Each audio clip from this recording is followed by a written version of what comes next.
In 2025, I want to read more manga, and I'm going to need your help to do it.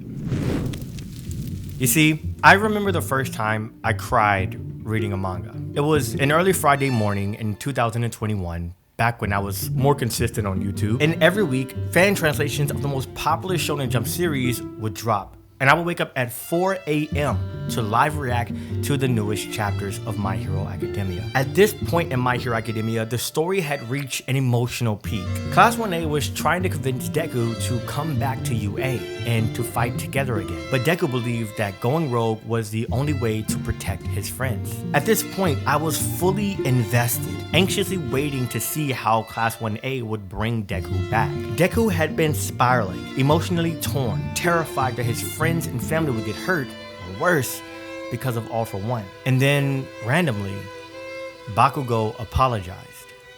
And I was shattered, because that moment made me realize something deep. That the spite that we hold for others often come from our own insecurities. And sometimes the hate that we project is really a signal that we hate ourselves. For Bakugo to finally apologize, to admit how inadequate he felt compared to Deku, it just felt real. So I cried. I've realized that stories have a remarkable way of connecting with people. And manga is a very particular kind of storytelling where we can literally see what the author is trying to express emotionally. Whether it's humor, despair, love, acceptance, hatred, or loneliness, we can see it and we can feel it. This video is about the manga that I want to experience or re-experience for a deeper understanding. And I'm going to need your help when choosing some of the manga. Hey, Wise, and today I'm going to be telling you the manga I want to read in 2025.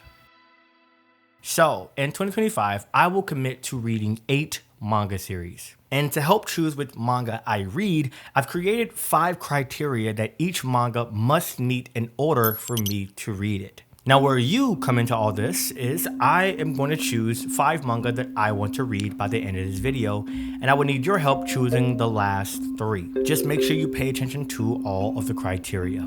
Criteria number 1, no extremely long series. If I can't complete the series in about 3 weeks, considering that I am a full-time active duty soldier in the United States Army, then I don't think that will be the series for me at this point in time. So no One Piece, no Bleach, no Naruto, or anything upwards of 500 chapters or more. Preferably, I would like to keep the stories around 350 chapters or shorter. Criteria number 2, no brain rot. Reading to me is an act of action, and I want to be immersed into either the character or the story or the world building. I will give every story a chance, but if I can prevent immediate brain rot, then I would like for that to be the case. Criteria number 3, no same genres.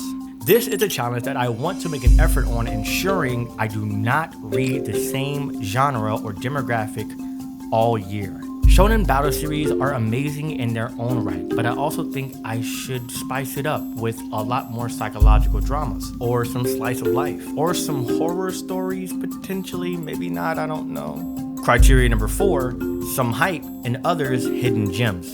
At least one of these mangas I want to be a hidden gem, something that is underrated and is not talked about by the masses. And yet it has interesting character dynamics, or a very unique way of handling world building, or a fantastic and thematic way of adding comedy or poetry to their stories, whatever it may be, something that is just a hidden gem. And I think I may have one in my list, but I'll let you be the judge of that a little bit later. And number 5, which is the most important, I must be able to make videos about this story. So now let's break down the manga that I'm considering, and hopefully that can give you a better understanding of what you could consider me to read later.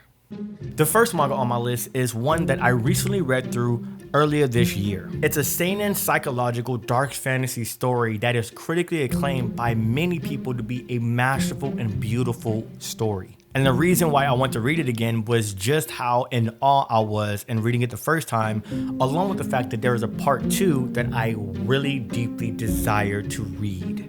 This manga is none other than Tokyo Ghoul.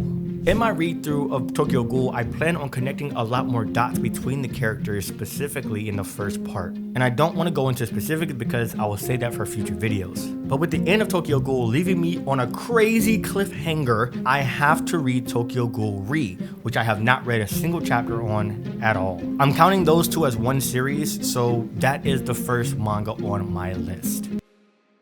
The second manga that I plan on reading in 2025 is insanely popular, specifically to the male audience. Not that it's not popular to the female audience, but the male audience loves this series so much.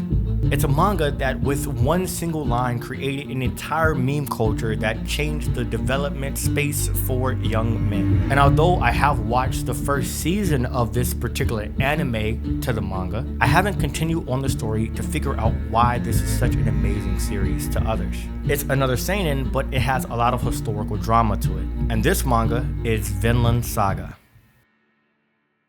The third manga I plan on reading in 2025 was actually inspired by an entire YouTube channel. There's a video series on a YouTube channel known as Pei Talks Anime. And the video series covers in depth the different storytelling elements and thematic moments in this particular anime. And honestly, the YouTube creator does such a great job with their videos that I am enticed to read the story. And I would be 98% spoiler free. And apparently, this anime is up for Anime of the Year. This manga series is called Frerin Beyond Journey's End. The fourth and fifth manga I plan on reading in 2025 are both considered underrated based on my research. The fourth is a shonen sports comedy manga about American football. And the general consensus from people who read this is that it's one of the most underrated shonens, period, which is interesting to say. The fifth manga is a slice of life drama series that focuses more on the realistic elements of life, and apparently with only having one volume for its entire story, has such an emotional impact that it's just regarded as beautiful.